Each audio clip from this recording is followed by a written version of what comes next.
This is the Earthworks Workshop.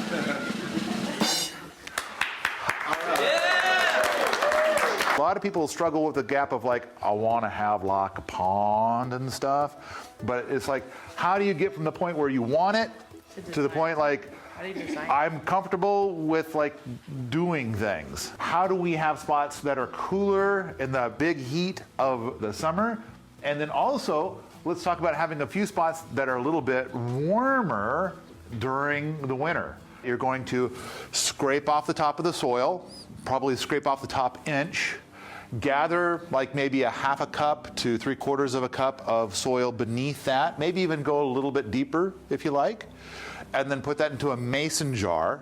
Then we're going to add water to that, mix it up very thoroughly, put a stake where you got the sample with your number or marker or whatever you want to do, just to make it unique, and then make sure that the mason jar has the exact same label. And then we let the mason jar sit. And then the idea is that when we look at that mason jar tomorrow morning, we'll get an idea of how much clay is in there, because we will do some stuff with the laser level in order to be able to figure out where our contour lines are. So then eventually I'll pick a final design, and then that's what we're going to do. And then tomorrow morning there will be equipment here and lots of shovels, and you guys will bring your gloves, and it's going to be work all day long. It's going to be very hands-on all day. Let the suffering begin! First, we want to clean the water. We're going to have a sacrifice area. The water's going to come in, and then we want to clean it. Let's dig down there and see if we hit bedrock.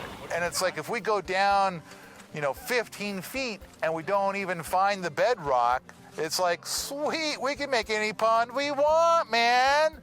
But if we go down like 8 feet and then we hit the bedrock, then what we'll probably do is we're going to make our ponds be 7 feet deep. Who here doesn't know the difference between dirt and soil? Soil is going to have life. It's going to be generally darker, but it's going to smell earthy. Dirt is going to look like it's not currently concrete.